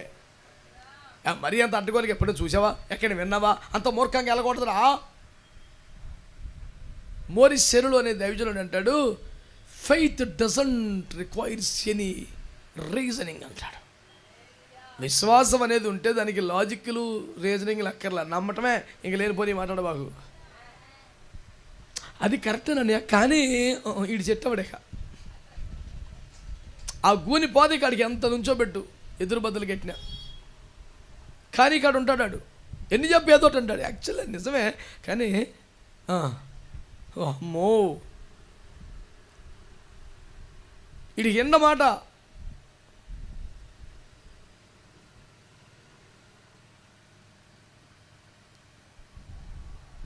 తానది వరకు చూడని సంగతులకు హెచ్చరింపబడ్డవాడై నమ్మేశాడు. వర్షమా, ఆకాశం నీళ్ళు రావటమా, చుక్కలు పడతాయా, ఏంది ఇది అని అందరూ అంటున్నా. ఏమన్నా నాకు కూడా తెలియదు, కానీ ఆయన చెప్పాడు కదా, ఆయన చెప్పాడు కాబట్టి నమ్ముతాను. ఎప్పుడు వినందైనా, ఎక్కడ జరిగిందైనా, ఎవడు ఒప్పుకుందైనా, చెప్పింది దేవుడైతే నమ్మేయాలి. అలాగైతే దాని పేరు విశ్వాసం. నమ్మి దానికోసం వర్కౌట్ చేశాడు, కష్టపడ్డాడు. మూడోది, నావ బయలుదేరింది, తుఫాన్ వచ్చింది, తెరసాపు చిరిగిపోయింది, దోణి మునిగిపోయే మూమెంట్కి వచ్చేసింది. ఇక చచ్చిపోతామేమో అన్నంత ఆందోళన వచ్చేసింది. ఆ క్షణంలో ప్రభువా నశించిపోతామని ఏడ్చారు. అప్పుడు లెగిసి ఏమనాలా? వైఫ్ హియర్, ఐఎమ్ హియర్ అనాలిగా. నేనున్నానుగా, నీకు ఎందుకు టెన్షన్ అనాలా? ఆయన ఏమన్నాడు? మీకు ఇంకా నమ్మకం లేదా? ఇంకా ఎందుకుంటుంది, ఇంత ఉంది, గాలికి సగం పోయింది, తెరసాపు చినిగిపోయి ఇంకొంచెం పోయింది, మునిగిపోతున్నప్పుడు ఇంకెంత పోయింది, ఇంకా ఏంటి ఎంత బాగానే ఉంది. ఆయన అనేది అదే, నువ్వు బయలుదేరినప్పుడు ఏది ఉందో మునిగిపోయే మూమెంట్లో కలదే ఉంటేనే ఏంట్రా కొంచెం తగ్గినట్టుంది అంటే అనలా, అట్లా అసలు ఏంట్రా ఇంకా నమ్మకం లేదా, ఇంకా ఎందుకు ఉంటుందండి. ఆ మాట ఎప్పుడో రాలా? ఓ చచ్చినోడు బతికించి గుడ్డోని బాగు చేసి గుడ్డోడికి చూపించి బేబచ్చం చేసేయారా, ఇంకా నమ్మకం లేదంటే ఇప్పుడు ఉంది ప్రభా అంటాడు. తుఫాన్ రప్పించి, గాలి రప్పించి, తెరసాపు చింపేసి, దోని ముంచేసి ఇంకా నమ్మకం లేదంటే ఎందుకు ఉంటుంది? నీకు అర్థమైంది లాజిక్? ఇలాంటి పరిస్థితుల్లో కూడా యాత్ర ప్రారంభించినప్పటికే ధైర్యం, విశ్వాసం ఉండిందో, తుఫాను వచ్చినా, తెరసాపు చినిగిపోయినా, ధోని మునిగిపోయే మూమెంట్ వచ్చినా అదే కంటిన్యూ అయితే దాని పేరు విశ్వాసం అంటాడు. 3 ముక్కలు చెప్పాక విశ్వాసం అంటే మీకు ఏంటో, ఏంటది? జేబులో వేసి బొమ్మ, శ్మశానం వద్ద, అదేనా? యాకోబులు కొబ్బరి నూనె బుడ్డు జోబులు వేసుకుని తినట్టు ఒకటి. ఏ ఊరు వెళ్ళినా ఎంత ఖరీదైన ఫైల్స్ అయినా మర్చిపోతాడు, అన్నాడు. ఇంపార్టెంట్ పేపర్లన్నీ మర్చిపోతాడు, కొబ్బరి నూనె డబ్బా మర్చిపోతాడు. యాకోబుకు ఒరిజినల్ వారసుడు ఈడే. ఆ డబ్బా పట్టుకుని తిరుగుతాడు ఈడు. ఎక్కడ రాయి కనపడితే పోసేస్తాడు దాని మీద. ఎట్టకారం అడగ ప్రార్థన చేసింది నూనెది. ఓరి నాయనా, నీ విశ్వాసం యేసుప్రభు మీద చేసాలా, నూనె మీద? ఏంది ఈ నూనె ఎంత అంటే, మొన్న ఒక భూస్థాపనకి వెళ్తే ఆడ తెచ్చి ఇచ్చాడు, నాకు కూడా చూసా. ఏంటంటే ప్రార్థన చేసి నూనె ముందే అంటున్నాడు. ఏడా?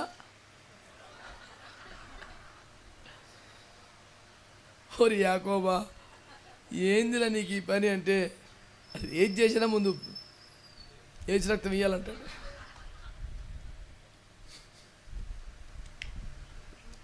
కోపడతామంటే వాళ్ళందరూ దుఃఖంలో ఉన్నారు. ఆ ఇంట్లో ఉండే ఏకైక ప్రార్థన పరులు ఆమె చచ్చిపోయింది. వీళ్ళందరూ దొంగ భక్తిగా నీళ్ళు. ఆమె ప్రార్థన చేసి నూనె డబ్బా పట్టుకుని ఈడు తిరగడం తప్ప ఈడు ప్రార్థన చేయడు. అదేంటో ప్రార్థన చేసే తల్లి వెళ్ళిపోయింది, ఈ దుర్మార్గులు మిగిలేరు నా పేనానికి. యేసుప్రభు అంటున్నాడు, వీళ్ళని కూడా అట్లా తయారు చేయాలి. నాకు ఎంత పని పెట్టావయ్యా, వాళ్ళ బదులు నేను ఏడుతానులేంటే అట్ట కుదరదు, వాళ్ళు కూడా ఏడ్చేలా చేయమంటాడు. నా తండ్రి, 3 పేరు 3 అరగంటలకి అంటున్నారు, ఏడుతానులు అయ్యండి, అట్ట కుదరదురా. వాళ్ళు ప్రతిరోజు తెల్లగట్టలేసి అన్నిటి ప్రార్థన చేసేలాగా వాళ్ళని ప్రిపేర్ చేయి అంటున్నాడు. నాకు వచ్చింది ఇప్పుడు సావు. వాడు ఎన్ని చెప్పినా మీ ప్రార్థన మీద మాకు నమ్మకం అయ్యి కానీ మీరు చేయండి అంటున్నాడు, కానీ నేను చేస్తానంటలేదు వాడు. ఎవడు బాగా ప్రార్థన చేస్తాడు, 1000 రూపాయలు ఇచ్చి ప్రార్థన చేయించుకున్నాడు, కానీ ఆడు చేయడు. ఇట్లాంటి దొంగ రకం తయారయ్యారు. అట్లాంటి వాళ్ళందరూ యేసుప్రభు నాకు చెప్తున్నాడు. గత 10 సంవత్సరాలుగా ప్రార్థన పేరు మీద ప్రసంగించి ప్రార్థన చేయని అయ్యగారులందరినీ కొద్ది గొప్ప ప్రోత్సహించే డ్యూటీ యేసుప్రభు నాకు వేసాడు. స్తోత్రం చెప్పరే. ప్రార్థన పేరు మీద అసలు ఇరగదీసేస్తారు వాక్యం. ప్రార్థన చేయమంటే మాత్రం మరి ఆ విధంగా చూసినట్లయితే అసలు నువ్వు చూసింది ఏందో చెప్పురా. పనికి మళ్ళీ మాట పద్దాక చూసినట్లయితే నువ్వేం చూసావు చెప్పురా అన్నాను. చెప్తలేదాడు. ఇవన్నీ అక్కడిక్కడ ఏరుకొచ్చుకున్న మొక్కలో మోకరించి బైబిల్ చదువుకొని బతికిన కాదు అది.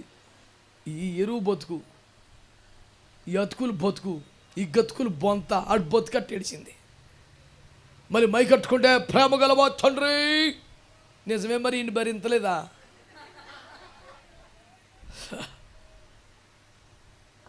దయ అనేది, కృప అనేది, జాలి గలదేవి ఎన్ని వాడితే నేను ఇంకోటి మర్చిపోయావన్నాను. ఏంటి చెప్పని అన్నాడు. దీర్ఘశాంతము గలవాడని వాడు. నీకు అది కరెక్ట్ అసలు? లేదా ఈ పాటిగా నువ్వు ఎప్పుడో ప్రభునందు అది విశ్వాసం కరెక్ట్గా ఉండాలా. విశేషాలు, గుడ్డ మొక్కలు, మట్టి, యోర్దాన్ నీళ్ళు, వెరిచిలేం మట్టి, తోటలో మట్టి, చిచ్చి.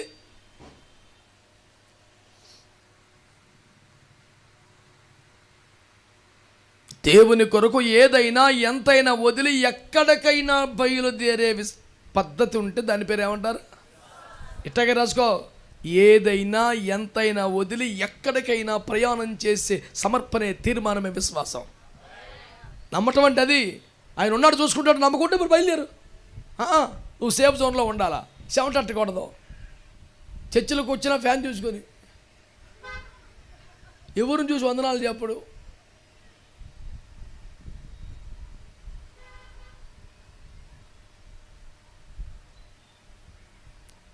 నీ నెత్తి మీద ఉండాల్సింది ఫ్యాను మాత్రమేనా? నెత్తి మీదకి దేవుని కృప రావద్దా?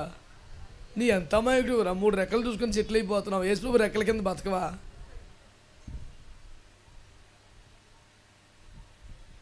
నేను చెప్పింది నీ ఫ్యాన్ గురించి మీరు ఏదో అర్థమైతే దుర్మార్గం అని. విలేకరులు ఎక్కువైపోయారు నా ఫ్యానానికి.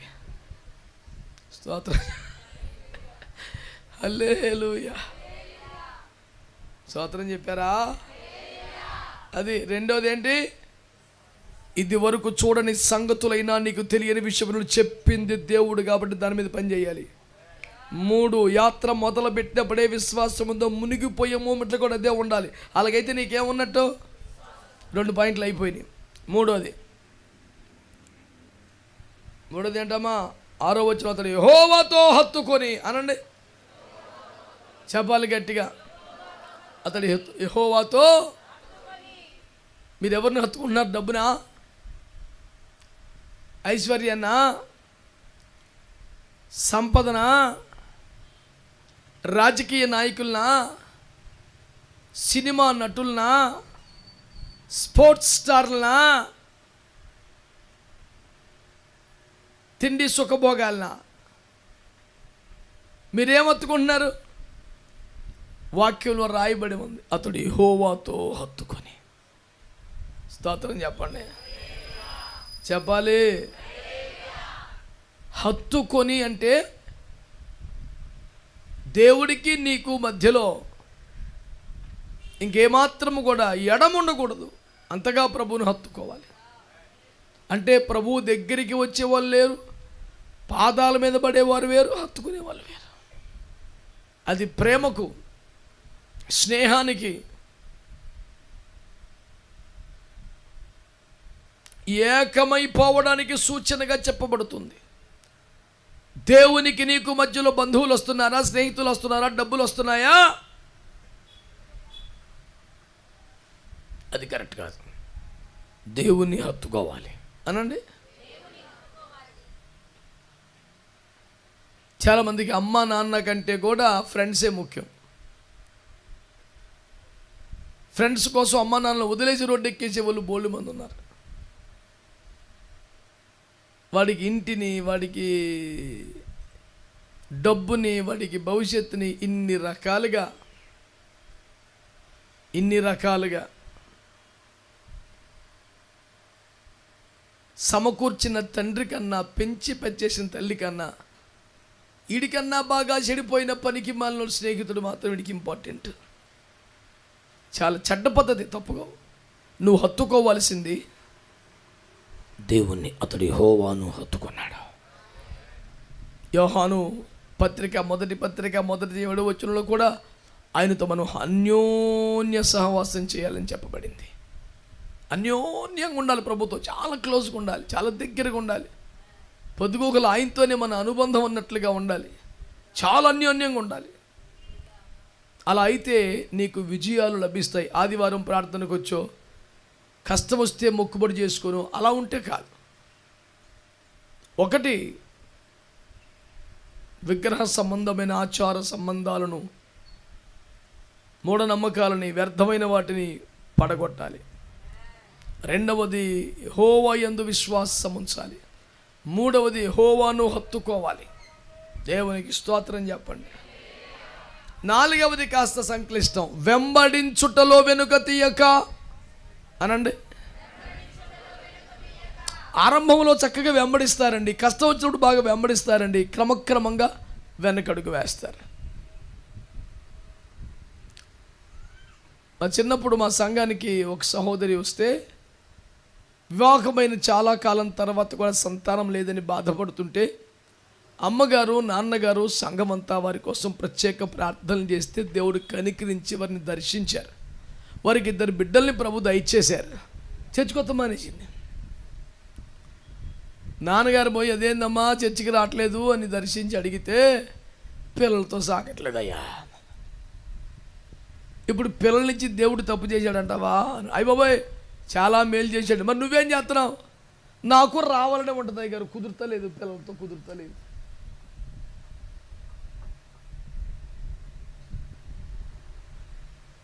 మేము కోరుకోవట్లేదు, మేము అలా అంటలేదు, కానీ నా బిడ్డ తనకు బిడ్డలు ఇవ్వనప్పుడు నా సన్నిధికి వచ్చేది. నేను బిడ్డల నుంచి తప్పు చేశాను, బిడ్డల్ని ఇవ్వకపోయి ఉంటే బాగుండేది అని ఆయన ఫీల్ అయితే నీ పరిస్థితి ఏందమ్మా? అయ్య బాబాయ్ మీరు అలా అనకూడదు అయ్య గారు, నువ్వు అలా చెయ్యొచ్చే. సౌలు గారిని రాజుగా పెట్టినందుకు ఆయన బాధపడలేదా? ఈయన అనవసరంగా రాజుగా పెట్టారని ఆయన ఫీల్ అవ్వలేదా? చాలామందికి అధికారం ఇచ్చి ఆశీర్వాదాలు ఇచ్చి దేవుడు బాధపడుతున్నాడు. వీడికి అనవసరంగా ఉద్యోగం ఇచ్చాను, వీడికి అనవసరంగా ఇల్లు ఇచ్చాను, వీడికి అనవసరంగా ఆశీర్వాదం ఇచ్చానని దేవుడు బాధపడుతున్నాడంట. నిన్ను దీవించిన దేవుడు నిన్ను బట్టి సంతోషించాలి కదా. అనవసరంగా వీళ్ళ జీవితాన్ని పైకి తీసుకొచ్చిన దేవుడే బాధపడే కాడికి ఇంకెందుగా జీవితం? నీకు అది ఇబ్బందిగా, శాపంగా మారదా? వెంబడించుట్లో వెనక తీయకూడదు. రొట్టె చేపలు ఇప్పించడం బాగానే వచ్చారు, ధన్యతలు చెప్తే బాగానే వచ్చారు, సరైన ఉపదేశం చెప్తే అబ్బో ఇది ఎట్టి కఠినమైన మాట, ఇలాగైతే తను ఎడాగు వెంబడించగలమని చెప్పి ఆయన శిష్యులలో అనేకులు వెంబడించడం వెనక్కి తీసి మరి ఎప్పుడు రాలేదంట. వెనక్కి వెళ్ళిపోయిన వాళ్ళు ఎవరు తెలుసా? శిష్యులే, దారే పోయేవాళ్ళు కాదు. ఎందుకు వెళ్ళిపోయారు? ఆయన దగ్గర మహిమ దక్కిందా, శక్తి దక్కిందా, పరిశుద్ధుల తేడా వచ్చిందా, సాక్ష్యం పోయిందా? ఉపదేశం కఠినంగా మారిందట. మరి చిన్నపిల్లలకి పెట్టినట్టే చచ్చిపోయిందాక పెడతామా? చిటికెడంత ఉప్పేసి అసలు బొత్తిగా కారం వేయకుండా చప్పటి పప్పు 2 నెయ్యి సుక్కలేసి పెట్టేస్తాం. పెద్దయ్యాక ఆవకాయ తగలాలి వేసి రక్తం వేసి, దాని తర్వాత మొదటి ముద్దే, తర్వాత ముద్దలు దేవునికి స్తోత్రం. చాలా ఉంటాయినన్నా. ఈడేమో ఈ రకంగా కుంభాలు లాగించేస్తుంటాడు. ఆత్మీయ విషయాలకు వస్తే మాత్రం చిన్నప్పుడు పెట్టిన ఆ పప్పు, ఆ నెయ్యి, ఆ ముద్ద, ఆ ధన్యతలు, ఆ దీవెనలే చెప్పాలా. ఎప్పుడైతే సరైన సరుకు తీశాడో యేసు రక్తమే చేయం, ఆయన వెంబడించుట్లో వెనుక తీసి మరి ఎప్పుడు రాలేదంటే ఇంకా. ఇప్పుడు దానికి ఎందుకు కొట్టేవరా సప్పట్లో? వెంబడించుట్లో వెనుక తీసి మరి ఎప్పుడు రాలేదంటే యేసు ప్రభు దగ్గరికి వాళ్ళు. నా మాట అర్థమైందా? కఠినమైన బోధ చెప్పాడంట. దీవెనలు చెప్తే, స్వస్థతలు ఇస్తే, ధన్యతలు చెప్తే అబ్బో యేసు ప్రభు. ఎవడైనా నన్ను వెంబడింప గోర నిలబడు తను సిలువనెత్తుకు. అయ్య బాబోయ్, ఉపేక్షించుకొని సిలువనెత్తుకొని అలాగే మా వల్ల కాదు బాబు పోయారు. కఠినమైన పరిస్థితులు వస్తే యేసు ప్రభు చేతులకు సంఖ్యలు పెడగానే శిష్యులందరూ దూకి పారిపోయారు. వెంబడించుట్లో వెనుక తీశారు. ఎక్కడో అరణ్యములో ఉన్నప్పుడు దావీదును బాగా చూసుకున్నారు, పోషించారు, అన్నం పెట్టారు. బర్జిల్లయ్య గారు 10 యెరూషలేముకి వెళ్దామంటే నేను రాను అన్నాడు. ఇంత ఉపకారం చేసావు కదా రాజనగర్ కంటే, అమ్మో నేను రానంత దూరం అంటాడు. వెళ్తే మా కింహం తీసుకెళ్ళగడు మంచోడే అన్నాడు. కాబట్టి నువ్వు అంతము వరకు వెంబడించే ఫార్ములా ఉందా? ఏమన్నా చిన్న ఇబ్బందులకు వస్తే వెంటనే వదిలేసి ఏమండి ప్లేట్ మార్చేసే వ్యవహార విధానం ఉందా? శ్రద్ధగా మీరు గమనించాలని నేను ప్రభు పేరిట కోరుతూ ఉన్నాను. ఆ తర్వాత 9వ పాయింట్ మరి హల్లెలూయా. 5వ పాయింట్ అంటండి, ఆయన ఆజ్ఞలన్నిటినీ గైకొనుచుండెను అనండి. చాలామంది నమ్మకంగా చర్చకు వస్తారు, వాడికి ఏం చెయ్యాలనిపిస్తే చేస్తాడు, ఏమి ఇవ్వాలనుకున్నది ఇస్తాడు, కానీ దేవుడు ఏం ఆజ్ఞాపించాడో ఇది చేసే భక్తి తడికి ఉండదు. చాలామంది అలాగే ఉంటారు. తనకు పాటలు పాట విషయం కాబట్టి పాడతాడు, ప్రార్థన వచ్చి కాబట్టి చేస్తాడు, 10 రూపాయలు ఉన్నాయి కాబట్టి వేస్తాడు. కానీ అసలు దేవుడు నాకు ఏం ఆజ్ఞాపించాడు, నా నుండి అసలు దేవుడు ఏం కోరుకుంటున్నాడు? దేవుడు అడిగింది ఆశించింది ఏంటి?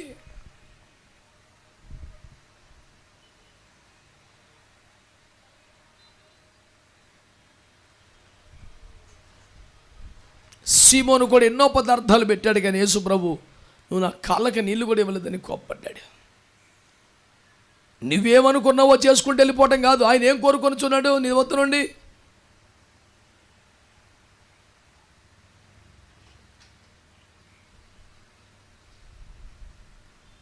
ద్వితీయోపదేశ కాండములో దేవుడిని ఏమడిగాడు చెప్పాడు 8వ అధ్యాయంలో.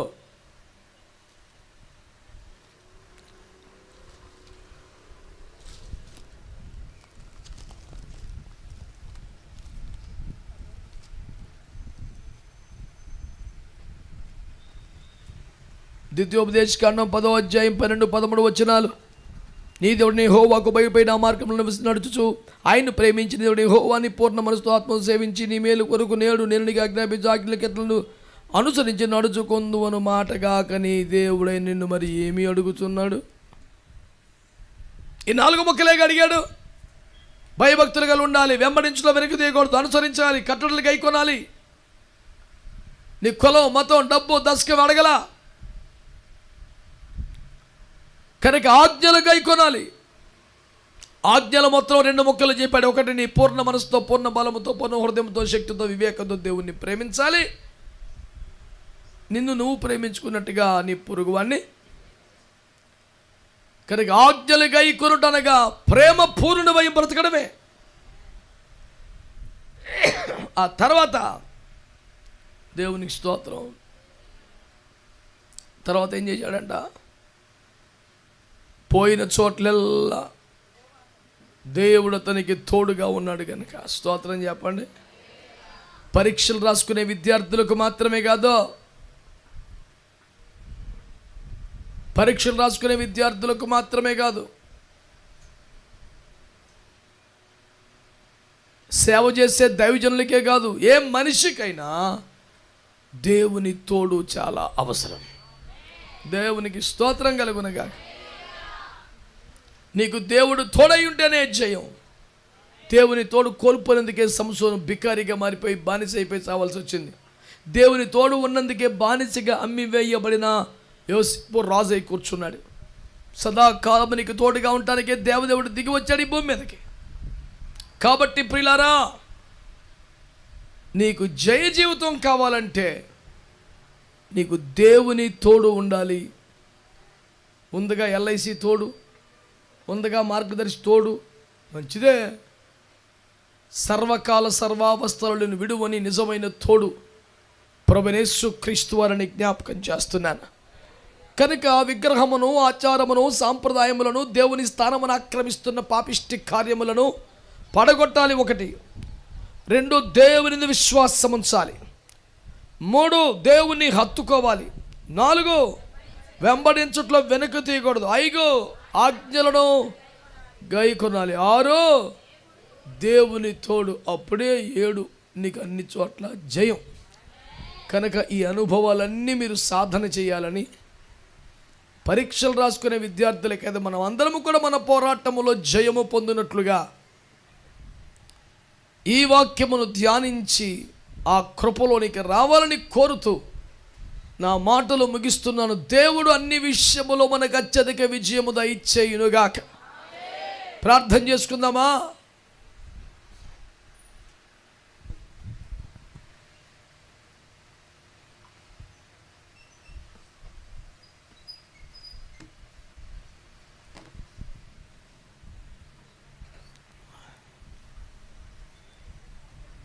తలలు వంచి కళ్ళు మూసుకుని ఒక మాట అందరం కలిసి ప్రార్థన చేసుకుందాము.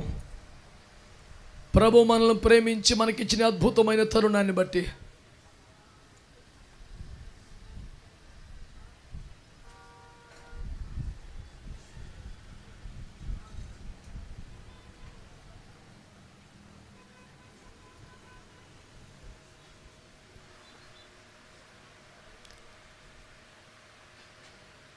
దేవుడు తన వాక్యం ద్వారా నీతో నాతో మాట్లాడుచున్నాడు. ప్రియమైన బిడ్డలారా, ఒక్క నిమిషం ప్రార్థన చేసుకుని మనం ఇక్కడి నుంచి వెళ్దాము. హల్లెలూయా, హల్లెలూయా, హల్లెలూయా. తండ్రి నీకు మహిమ, మహిమ, మహిమ. హిజ్కియా పోయిన చోట్లెల్లా విజయమును సంపాదించాడు. ఎలాగూ సాధ్యమైంది? ఆచారములను, సాంప్రదాయములను, విగ్రహారాధన పద్ధతులను, మనుషుల మాయోపాయములను అతడు పాడగొట్టినందున అతడికి జయ జీవితం ఆరంభమైంది. 2వదిగా అతడు వస్తువులను, పదార్థములను, ఆచారములను కాక దేవునియందు విశ్వాసం ఉంచాడు. ఆయన్ని హత్తుకున్నాడు. వెంబడించుట్లో వెనుక తీయలేదు. ఆజ్ఞలను గైకొన్నాడు. దేవుని తోడు సంపాదించుకున్నాడు. అందుచేతనే అతనికి అన్ని విషయంలో జయం అనుగ్రహించబడింది. నీవు కూడా దేవుని వాక్యానికి లోబడుతున్నావా? దేవుని వాక్యానికి అప్పగించుకున్నావా? యథార్థంగా చెప్పు. నువ్వేదన్నా అక్రమ సంబంధాన్ని కానీ అక్రమ సంపాదనను కానీ హత్తుకుంటున్నావా? లోక సంబంధమైన ఆశలు, సంతోషాన్ని హత్తుకొని జీవిస్తున్నావా? ప్రభు నీకు అన్ని విషయంలో అత్యధిక విజయం అనుగ్రహించాలి. అలాగంటే నువ్వు దేవుని హత్తుకోవాలి. ఏదో వచ్చి వెళ్ళిపోవటం కాదు, అవసరానికి రావడం కాదు. హత్తుకోవాలి, ఆయన్ని కౌగిలించుకోవాలి, ఆయనతో అన్యోన్యంగా జీవించడం ప్రారంభించాలి. అవసరానికి దండం పెట్టుకునే రకంగా ఉండిపోకూడదు. ఆయన్ని హత్తుకోవాలి. విడదీయరాని అనుబంధములో స్థిరపడిపోవాలి. మరణమైన, ఖడ్గమైన, ఉపద్రవమైన నన్ను క్రీస్తు ప్రేమ నుండి ఎడబాపదు అన్నంతగా హత్తుకోవాలి ఆయన్ని. ఇలాంటి అనుభవాలకు వస్తేనే తీర్మానం చేయి ప్రభుతో, నేను ఆ విధంగా జీవిస్తానయ్యా, నేను ఆ విధంగా జీవిస్తాను ప్రభువా. ఓ తీర్మానం కలిగి ప్రార్థన చేయి. ఆజ్ఞలన్నింటినీ గైకోవాలి. నాకు చాలా కష్టమే ప్రభువా, సహాయం చేయండి. వెంబడించుట్లో వెనక తీయకూడదు. శిష్యులే చాలాసార్లు వెనక్కి వెళ్ళిపోయారు. నాయన, నేను వాళ్ళకన్నా గొప్పనేమి కాదు, వెనక్కి వెళ్ళిపోకుండా సహాయం చేయండి ప్రభా అని ప్రార్థన చేయండి. ప్రార్థన చేయండి.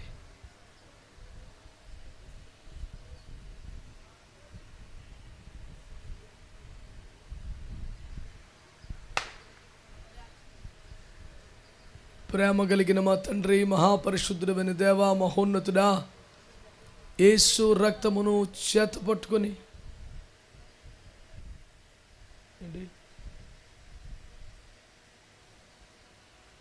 మీ కృపా సింహాసనము చేరి ప్రార్థన చేస్తున్నాను నాయనా.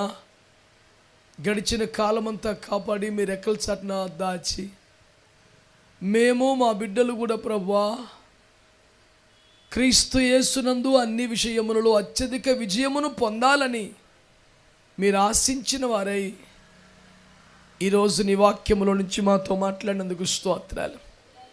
మాతో సూటిగా తేటగా ముచ్చటించిన నీ ఆత్మను బట్టి స్తోత్రాలు. మేము ఓడిపోవటం నీకు ఇష్టం లేదయ్యా, మేము విఫలమైపోవటం నీ చిత్తము కాదు నాయన. అందుచేతనే మాకు ఈ ఉపదేశం మీరు చేశారు. నిజమే ప్రభువా, వ్యర్థ విగ్రహములను కానీ, మా పితరులు మా మోషే పెట్టినటువంటి సర్పమని కానీ, డబ్బును కానీ, లోకాన్ని కానీ, తిండిని కానీ, వ్యక్తిని కానీ ఒక విగ్రహంగా మలుచుకొని మేముంటే మీ విజయం పొందలేమని, అట్టి విగ్రహారాధన నుంచి విడిపించమని ప్రార్థన చేస్తున్నాం. ఎవరి జీవితంలో ఏది ఒక విగ్రహంగా మారిపోయిందో దాని నుంచి విడిపించండి తండ్రి. నిన్ను హత్తుకునే బిడ్డలుగా చేయండి, నీ యందు విశ్వాసం ఉంచే బిడ్డలుగా చేయండి, ఆజ్ఞలను కట్టడలను గైకొనే వారిగా చేయండి. వెంబడించుట్లో వెనుక తీయక అంతం వరకు సాగే కృపనివ్వండి. ఈ రీతిగా నడుచుకొని నీ తోడు పొందుకొని పోయిన చోట్లెల్లా జయము పొందే కృప, తీర్మానం చేసుకున్న వారికి, లోబడిన వారికి, అప్పగించుకున్న వారికి, స్థానిక సంఘానికి, సేవకులకు, ఏకీభవించిన పరిసర ప్రాంత ప్రజలందరికీ దయచేయమని, ఈ రాత్రి కాలపు సభను కూడా మీరు దీవించమని, బిడ్డలందరినీ దీవెనలతో విజయంతో పంపించమని యేసు పరిశుద్ధ నామములో ప్రార్థించి వేడి పొందియున్నాము తండ్రి.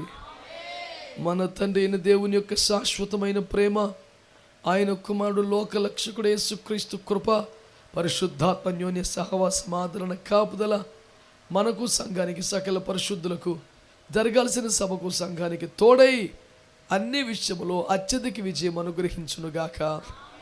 యేసు రక్తమే రక్తమే ప్రభు యేసు నామములో సంపూర్ణ విజయం కలుగునుగాక. ఆమేన్.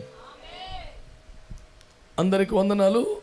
ఒకరికొకరు ప్రేమ వందనాలు చెప్పుకొని సమాధానంగా సెలవు తీసుకోండి. God bless you all.